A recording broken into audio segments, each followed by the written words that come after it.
मैं शकील अहमद, ग्राम शंकरपुर, पोस्ट चकिया, थाना भगवानपुर, जिला सिवान के निवासी हूँ। मेरी बीवी ये शाहिना परवीन, इनका प्रेगनेंसी था। 6 मंथ बिफोर इनको काफ़ी हाई बीपी प्रेशर हो गया। इस बीच मैं मैडम श्री संगीता मैडम के पास एमसी हॉस्पिटल सिवान में आया। यहाँ आने के बाद मुझे पता चला कि मैडम कहीं फॉरेन टूर पे गई हैं। इस बीच हमने मैडम से संपर्क किया। उनके द्वारा ये बताया गया कि आप अपने पेशेंट को एडमिट कीजिए। एडमिट करने के बाद उनके जितने भी स्टाफ हैं बहुत हमारी हेल्प किए और लगभग 3 दिन तक बीपी को कंट्रोल करके रखें। उसके बाद मैडम आई। मुझे मैडम पर बहुत सारा शुरू से ही ट्रस्ट रहा है, क्योंकि 2 बच्चा मेरा ऑलरेडी इनके पास सिजेरियन के द्वारा ऑपरेशन करके मैडम ने डिलीवरी करवाया है।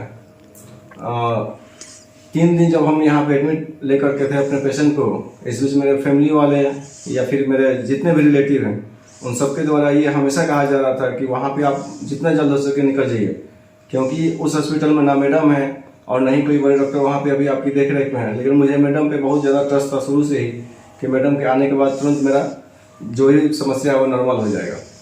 हुआ यही, 3 दिन तक उनके सारे स्टाफ लगे रहे। मैडम भी वहाँ से ऑनलाइन ये व्हाट्सएप के माध्यम से पूरे टीम को पूरी रात तक बोल के ये ट्रीटमेंट करो, वो दवा दो, वैसे करो, जैसे तैसे करके मैडम के द्वारा डायरेक्शन के पेशेंट को कंट्रोल किया गया। इसके लिए मैं मैडम का तहे दिल से धन्यवाद देता हूँ।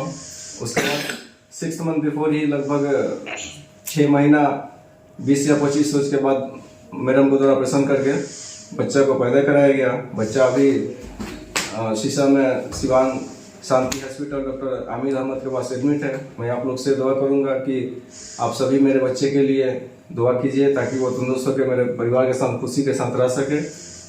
धन्यवाद।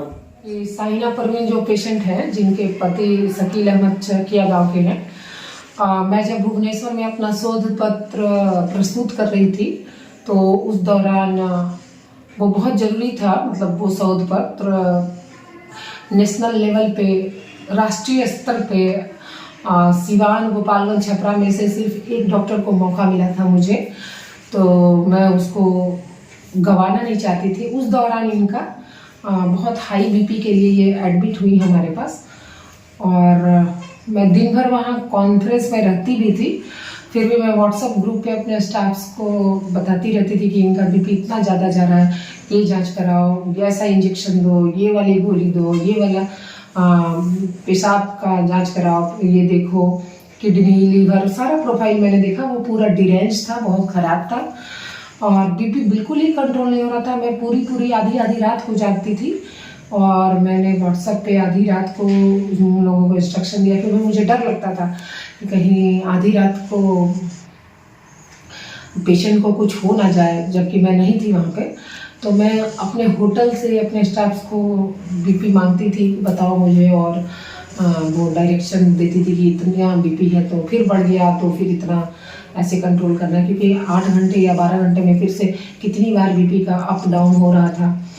और बहुत सारी दवाइयाँ मैं नहीं दे पा रही थी क्योंकि बच्चा था पेट में और बच्चा चूँकि बहुत हाई बीपी में था इसलिए बच्चा बढ़ नहीं रहा था और 900 ग्राम का बच्चा निकला है जो अभी NIC में भर्ती है। तो उसके कारण मेरे हाथ बंधे हुए थे कि बहुत तरह की दवाइयाँ नहीं दी जा सकती थी क्योंकि बच्चे को नुकसान हो सकता था। तो हम लोगों ने बहुत आहिस्ता से, आराम से उसको धीरे जो सेफ ड्रग्स है वो दे के रखा। और मैं 2 दिन बाद आई और 2 दिन बाद आने के बाद भी पेशेंट को बहुत उनके घर वाले लोग फ़ोन कर रहे थे। दूसरे डॉक्टर के पास छपरा में नंबर भी लगा दिया था, पर वो पेशेंट को मुझ पे इतना विश्वास था कि वो मुझे छोड़ के नहीं जाना चाह रही थी। तो मैं भी उस विश्वास को तोड़ना नहीं चाह रही थी, वरना ये व्हाट्सएप पे इलाज करना मैं रिकमेंड नहीं करती हूँ। मेरे यूट्यूब के जो भी मरीज हैं वो मुझे फ़ोन करते हैं तो मैं यही बोलती हूँ कि आप हॉस्पिटल में आएंगे, जब मैं मरीज को देखूँगी तभी बता सकती हूँ, क्योंकि हर दवा हर व्यक्ति को सूट नहीं कर सकती। तो आपको देखने के बाद पता चलेगा कि आपको कौन सी दवा सूट करेगी या नहीं। जैसे खासकर गर्भ निरोधक इंजेक्शन के बारे में बहुत क्वेश्चंस आते हैं, बहुत फ़ोन कॉल्स आते हैं, तो उसको उसको किसको सूट करेगा या नहीं करेगा ये मैं बोलती हूँ कि मैं जब तक आप मेरे क्लिनिक में नहीं आते हो तब तक मैं नहीं बता सकती। इसके लिए आप अपने लोकल डॉक्टर्स को मिलो।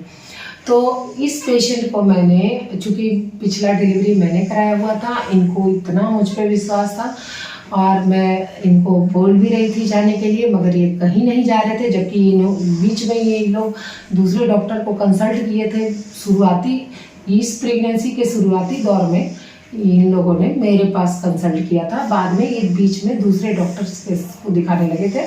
और इधर जब आए थे, बस एक ही बार आए थे, तब तक ये हाई बीपी का समस्या शुरू हो गया। मैं लेवल 2 अल्ट्रासाउंड के लिए भेजी और उसके बाद से इनका हाई बीपी का समस्या शुरू हो गया। और इतना कम दिन का भी बच्चा था, 7 महीने का ही था और हाई बीपी के कारण ग्रोथ भी नहीं हो रहा था।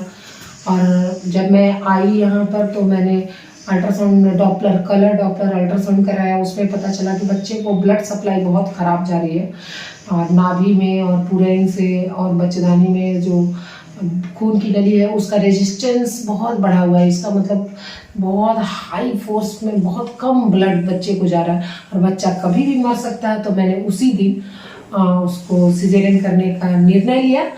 तो जबकि भुवनेश्वर में मेरे पैर भी टूट गए हैं, मैंने प्लास्टर लगाया हुआ है।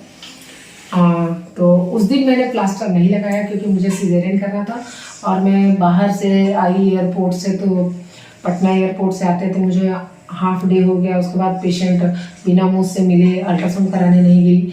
फिर उसके बाद अल्ट्रासाउंड के लिए मैंने दूसरी जगह भेजा क्योंकि मेरा पैर टूटा हुआ था और मैं थकी हुई थी और मुझे बाकी पेशेंट्स भी ख़त्म करने थे इनको ट्रीटमेंट करने के पहले।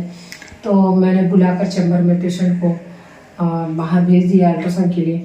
वो उधर से जब आई तो उनका रिपोर्ट बहुत गड़बड़ था। मैंने सिजेरियन के लिए बोला, उन लोग तुरंत रेडी हो गए और मैंने रात को सिजेरियन किया लंगड़ाते और फिर मैंने अगले दिन प्लास्टर लगवाया। तो अच्छा लगता है जब आपका पेशेंट आप पे विश्वास करता है और आप अपने उनके विश्वास पे खरे उतरते हो।